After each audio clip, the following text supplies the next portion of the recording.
আসসালামু আলাইকুম, স্বাগত জানাচ্ছি আমার চ্যানেলটিতে। আজকে আপনাদের দেখাবো কিভাবে এসএসপি এমআই সফটওয়্যারের পাসওয়ার্ড ভুলে গেলে সহজেই রিসেট করবেন সেই পদ্ধতি। প্রথমে আমরা পাসওয়ার্ড রিসেট প্রক্রিয়াটা দেখে নেব, তাহলে আমার সঙ্গেই থাকুন। আমি সরাসরি গুগল থেকে দেখাচ্ছি আপনাদেরকে। প্রথমেই আমার কম্পিউটারে আমি চলে গেছি, অবশ্যই ইন্টারনেট থাকতে হবে। তারপরে কম্পিউটার আমি লিখে ফেললাম গুগলের সার্চ অপশনে hsp.pmt.gov.pt লিখে আমি ক্লিক করার পরে এই অপশনটা চলে এসেছে। কিন্তু তারপরে যে পেজটি আসলো আপনারা দেখতে পাচ্ছেন, এখানে ইউজার নেম, পাসওয়ার্ড, ক্যাপচা ইত্যাদি বিভিন্ন অপশন আছে এবং খালি ঘর রয়েছে তিনটি। একটি হচ্ছে ইউজার নেম, একটি পাসওয়ার্ড এবং একটি ক্যাপচা।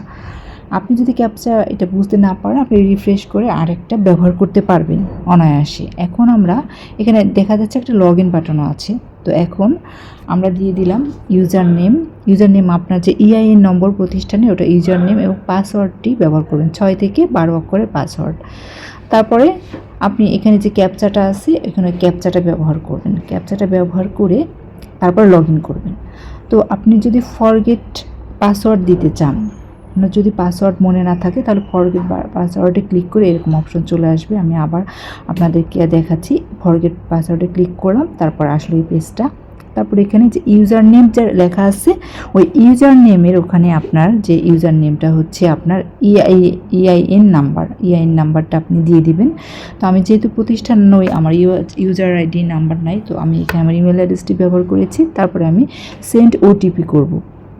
মানে আপনি আপনার এসএসপিএমআইএসের যে মোবাইল নম্বরটি ব্যবহার করেছে ওই মোবাইলে কিন্তু ওটিপি চলে গেছে। আমার যেহেতু ভুল হয়েছে তো এখানে ফেল দেখাচ্ছে। আপনার যদি সঠিক থাকে নাম্বার এবং ইআইএন নাম্বারটা, তাহলে কিন্তু আপনার মোবাইলে ওটিপিটা চলে যাবে এবং আপনার নতুন পাসওয়ার্ডের যে অপশনটা, নতুন পেজটা চলে আসবে।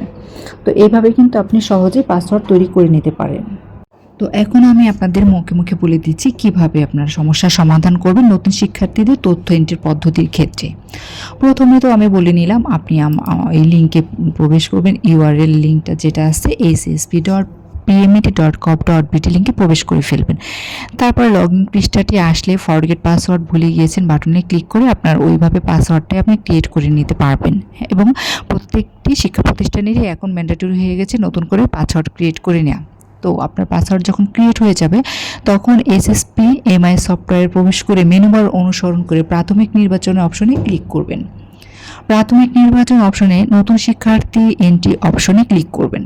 তারপরে চলে আসবে এন্ট্রি ফর্মে শিক্ষার্থীর তথ্য, ঠিকানার তথ্য এবং আর্থসামাজিক তথ্য এন্ট্রি করে এন্ট্রিকৃত তথ্যের নিশ্চিতকরণ সঠিকতা নিশ্চিত হয়ে সংরক্ষণ বাটনে ক্লিক করবেন। ওখানে একটি সংরক্ষণ বাটন থাকবে, ওখানে ক্লিক করে ফেলবেন।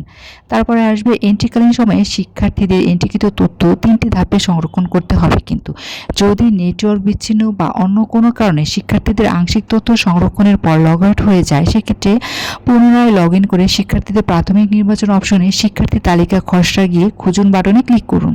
ওখানে একটি খুঁজুন বাটন থাকবে, ওখানে আপনি ক্লিক করে ফেলবেন।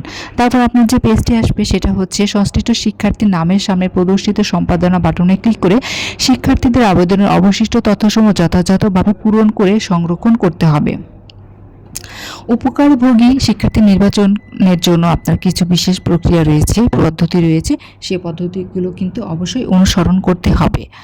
তথ্য এন্ট্রির পর প্রতিষ্ঠান থেকে এন্ট্রিকৃত তথ্যাদি এসএসপিএমআইএস এর নির্দিষ্ট অপশন ব্যবহার করে সংশ্লিষ্ট উপজেলা বা থানা মাধ্যমিক শিক্ষা অফিসার বরাবর প্রেরণ করতে হবে এবং নির্দিষ্ট সময়ের মধ্যে। কিন্তু উপজেলা বা থানা মাধ্যমিক শিক্ষা কর্মকর্তা শিক্ষা প্রতিষ্ঠান থেকে অনলাইনে প্রাপ্ত সকল আবেদনপত্র উপজেলা মেট্রোপলিটন এলাকা উপদেষ্টা কমিটির বিবেচনার জন্য পেশ করবেন এবং উপদেষ্টা কমিটির সভার অনুমোদিত শিক্ষার্থীদের তথ্য উপজেলা থানা হতে এসএসপিএমআইএস এর নির্দিষ্ট অপশন ব্যবহার করে পিএমএতে প্রেরণ করতে হবে।